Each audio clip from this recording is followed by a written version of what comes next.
உண்டாம் நல்ல மனம் உண்டாம் மாமலர நோக்குண்டாம் துப்பார் திருமேனி தும்பிக்கையான் பாதம் தப்பாமல் சார்வார் தமக்கு.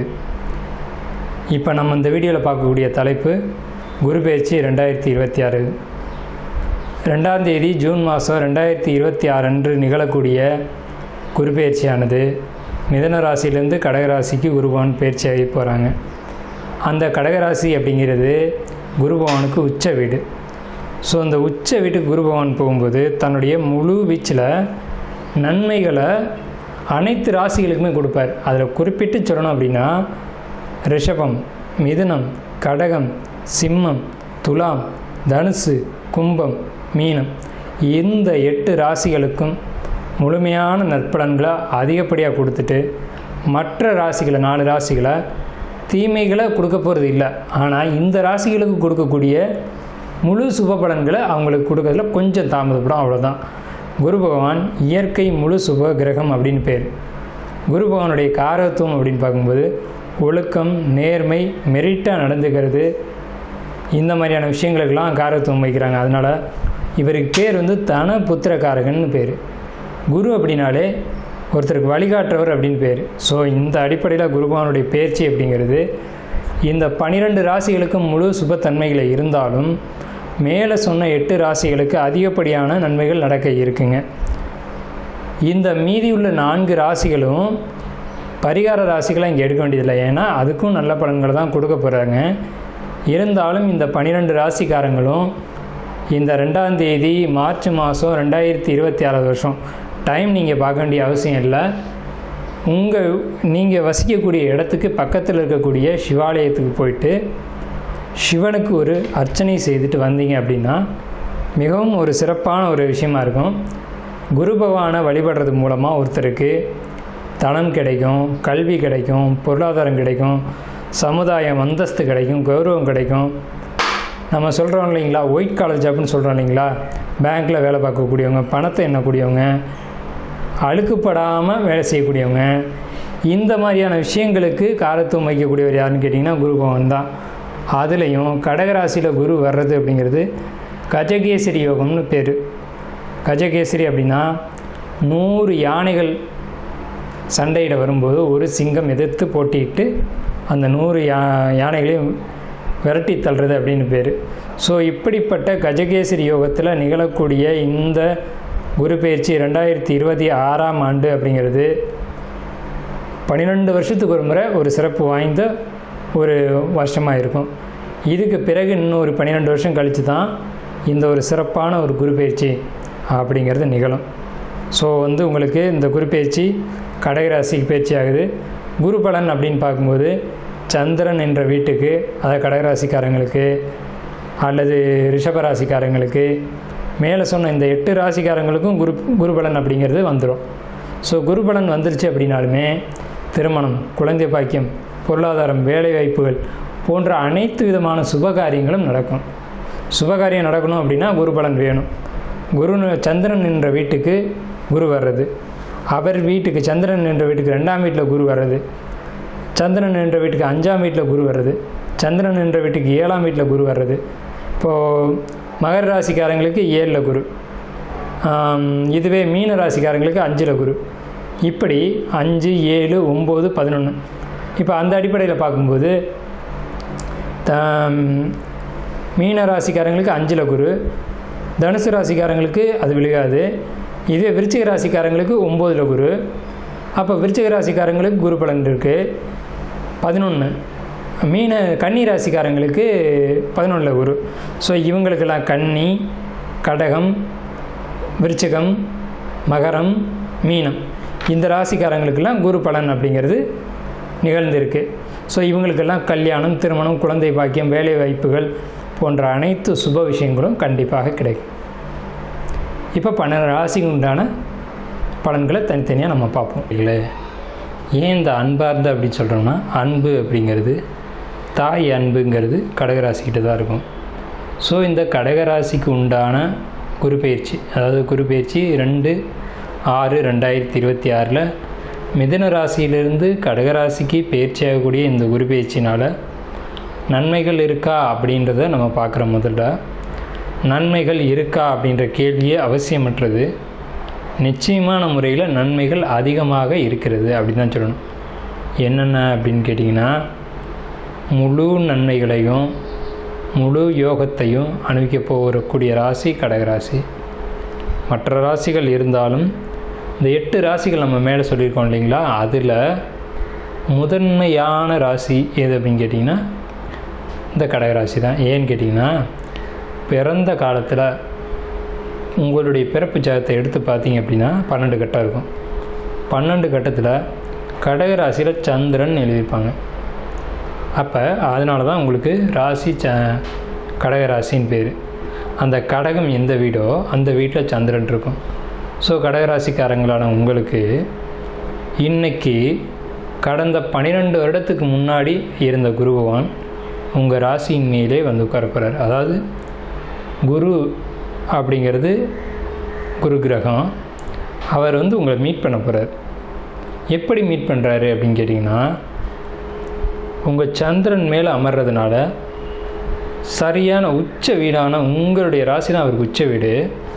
அந்த வீட்டில் வந்து உட்கார்றது அப்படிங்கிறதுனால சந்திரன் குரு இணையும் போது, அதுவும் உச்சம் பெற்ற குருவோடு சந்திரன் இணையும் போது, உங்கள் ராசி மீது குரு வந்து உச்சபலனை அடையும் போது அதற்கு பேர் வந்து குரு கஜகேசரி யோகம் அப்படின்னு பேர். கஜம் என்பது யானை, கேசரி என்பது சிங்கம். அப்போ 100 யானைகளை மதம் கொண்டு யானைகள் அடிக்க வருது, ஒரு சிங்கம் எதிர்த்து போராடி விரட்டுது. ஸோ அந்த ஒரு சிங்கத்தினால், ஒரு சிங்கத்தினால் 100 அல்லது 1000 யானைகளை தோற்கடிக்க முடியும், தோற்கடித்து ஓட விட முடியும். ஸோ அப்பேற்பட்ட பலம் பொருந்திய அமைப்பில் கஜகேசரி யோகத்தில் இந்த ஆண்டு உங்களுக்கு வந்து இந்த குருப்பெயர்ச்சியானது அமைஞ்சிருக்கு. எப்போவுமே ஒரு ஜாதகத்தில் கஜகேசரி யோகம் இருக்குது அப்படின்னா அவர்கள் சாதாரணமாக வாழ்ந்ததாக வரலாறே கிடையாது. எப்படி வாழ்வாங்கன்னா, பணத்தில் பிறந்து பணத்தில் வாழ்ந்து பணத்தோடைய அவங்களுடைய வாழ்க்கை அப்படிங்கிறது இருக்கும். ஸோ அப்படி தான் இந்த 12 மாத காலகட்டமும் உங்களுக்கு அமையும். பணம் அப்படிங்கிறது தாராளமாக இருக்கும். நம்ப மாட்டீங்க, நம்ப முடியாது. ஏன்னா கடந்த காலகட்டத்தில் நம்ம சந்தித்த நிகழ்வுகள் அப்படி. குறிப்பிட்டு சொல்லணும் அப்படின்னா, தங்கம் வெள்ளி போன்ற நகைகளை நீங்கள் வாங்கி குவிக்க வேண்டிய காலகட்டம். என்ன சார் சொல்கிறீங்க? இதுதான் உண்மை, ஏற்றுக்க முடியாது தான். வேலை தொழில் போன்ற அமைப்புகளில் மிகப்பெரிய முன்னேற்றங்களை சந்திக்க போகிறீங்க. தொழில் மாற்றம், தொழில் முன்னேற்றம், வேலையில் மாற்றம், வேலையில் முன்னேற்றம். அதாவது கடந்த காலகட்டத்தில் நீங்கள் ஒரு ஆஃபீஸில் வேலை செஞ்சுருப்பீங்க, ஞாபகம் இருக்கா? என்னென்னு கேட்டிங்கன்னா, ஒரு டைப்பிங் வேலையோ அல்லது ஒரு எடிட்டிங் ஒர்க்கோ அல்லது ஒரு சிஸ்டத்தில் ஏதாவது ஒரு வேலை பண்ணியிருப்பீங்க. ஜெராக்ஸு கூட நீங்கள் எடுத்துருப்பீங்கன்னு வச்சுக்கோங்க. ஒரு உதாரணத்துக்கு ஏதேனும் ஒரு வேலை நீங்கள் செஞ்சுட்டு இருந்திருப்பீங்க. திடீர்னு ஒரு கட்டாய சூழ்நிலை வந்திருக்கும். நீங்கள் அந்த ஜாப்பை விட்டுட்டு கடந்த காலகட்டத்தில் ஒரு வருஷமோ 1.5 வருஷமோ உங்கள் லைஃப்பில் வருமானம் பார்க்காமல், வருமானம்னா என்னன்னு தெரியாமல், கணவன் மனைவி குழந்தைகள், மனைவி குழந்தை கணவன் அப்படின்ட்டு குடும்பத்தோடு நீங்கள் வாழ்ந்துட்டு இருந்திருப்பீங்க. ஆனால் மனசுக்குள்ளே ஒரு அழுத்தம் இருந்திருக்கும். நம்மக்கிட்ட பொருளாதாரம் இல்லை, பண வரவு இல்லை, நம்ம குடும்பத்தில் இப்படி ஒரு சுமையாக நம்ம இருக்கிறோம் அப்படிங்கிற எண்ணம் இருந்திருக்கும். இதன் விளைவு என்னன்னு கேட்டிங்கன்னா, அதாவது வாழ்க்கை துணைகிட்டையும் சரி குழந்தைகள்கிட்டையும் சரி கோபப்பட வேண்டிய சூழ்நிலை, டென்ஷனை காமிக்க வேண்டிய சூழ்நிலை. ஏன்னா கடகராசிக்கு அன்பும் மிகுதியாக வரும், கோபமும் மிகுதியாக வரும். ஸோ இப்பேற்பட்ட சூழ்நிலைகளை நம்ம வாழ்ந்துக்கிட்டு இருந்தோம். ஆனால் அந்த குரு பயிற்சிக்கு பின்னாடி கோபம் காணாமல் போகும். கோபம்னா என்னன்னு கேட்க தோணும். ஏன்னா நமக்கு தான் பண வரவு வந்துருச்சு, நமக்கு தான் மன அமைதி கிடச்சிருச்சு, மனசுக்குள்ளே ஒரு சந்தோஷமான நிகழ்வுகள் இருக்கும்போது எதையும் சாதிக்க முடியும். சாதிக்க முடியாத விஷயம் அப்படிங்கிறது ஒன்று கிடையவே கிடையாது. ஸோ அந்த அமைப்பில் இந்த குரு பயிற்சியானது உங்களுக்கு நிகழ்ந்திருக்கு. அடுத்து நீங்கள் கவனித்து பார்த்தீங்கன்னா, உங்கள் ராசிக்கு 5, 7, 9 இந்த இடங்களை உங்கள் ராசிலேருந்து எண்ணிட்டு வந்தீங்கன்னு வைங்களேன், 1, 2, 3 அப்படின்னு எண்ணிட்டு வந்தீங்கன்னா 5வது கட்டத்தையும் 7வது கட்டத்தையும் 9வது கட்டத்தையும் ஒரு சேர ஏக காலத்தில் குரு பார்வை செய்யும். இது மிகப்பெரிய ஒரு முன்னேற்றமான அமைப்புங்க. ஏன்னா 5ன்றது குழந்தை, 7ன்றது திருமணம், 9 அப்படிங்கிறது பாக்கியம். இப்படி பார்வை செய்யும்போது அப்படிங்கிறது பாக்கியமான அமைப்பு. குழந்தை இல்லை அப்படின்னு சொல்லக்கூடியவங்களுக்கு ஆண் குழந்தை கிடைக்கக்கூடிய அமைப்பு. கரெக்டாக நீங்கள் நான் மாதம் வரைக்கும் சொல்கிறேன், ஆச்சரியமான விஷயம். இது வரைக்கும் யாருக்கெல்லாம் கடகராசிக்காரங்களுக்கு குழந்தை இல்லைன்னு குழந்தைக்காக ஏங்கிட்டு இருக்கீங்க அப்படின்னா எழுதி வச்சுக்கோங்க. காலகட்டம் எப்போது வருது அப்படின்னு பார்த்தீங்கன்னா கரெக்டாக செப்டம்பர் மாதத்தில் வருது.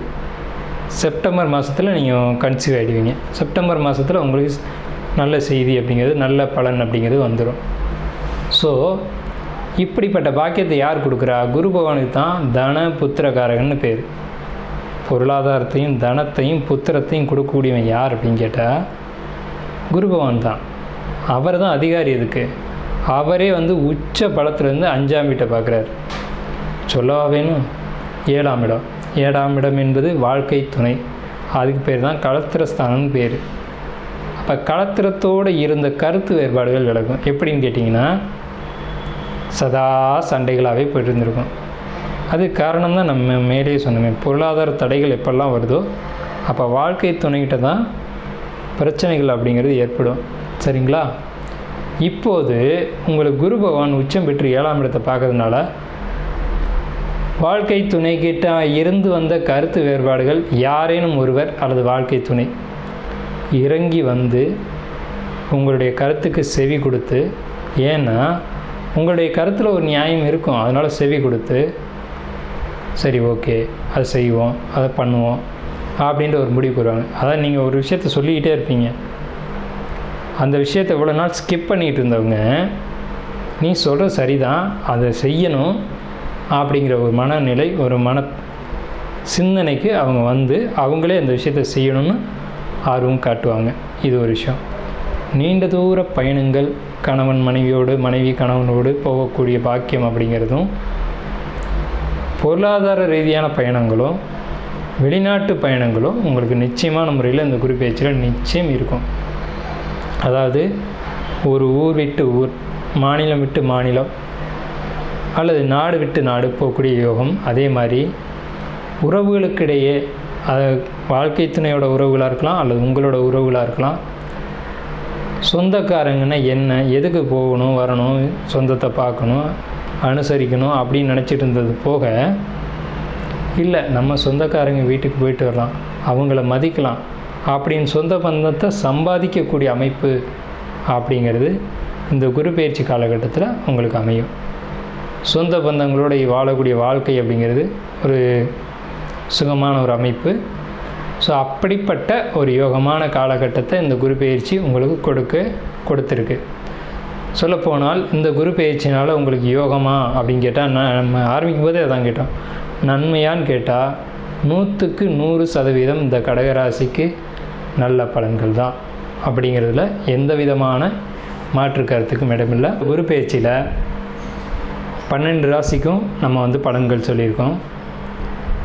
இதை பொறுத்த வரைக்கும் பொதுவான பலன்கள் தான்.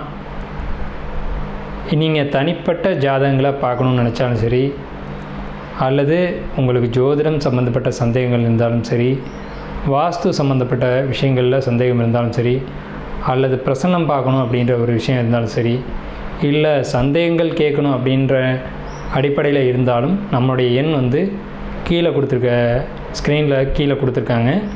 இந்த நம்பரை கான்டாக்ட் பண்ணி எப்போ வேணாலும் நம்மக்கிட்ட வந்து அப்பாயின்மெண்ட் வாங்கிட்டு ஜாதகம் பார்க்கலாம். இல்லை மற்ற சந்தேகங்கள் இருந்தாலும் நீங்கள் கேட்கலாம். ஸோ உங்களுக்கு வந்துட்டு மேலே சொன்ன விஷயங்கள் பூராமே பொதுவான விஷயங்கள் தான். மேலே நம்ம கொடுத்துருக்கோம் பார்த்திங்களா, இது எல்லாமே பொது பலன்கள் தான்.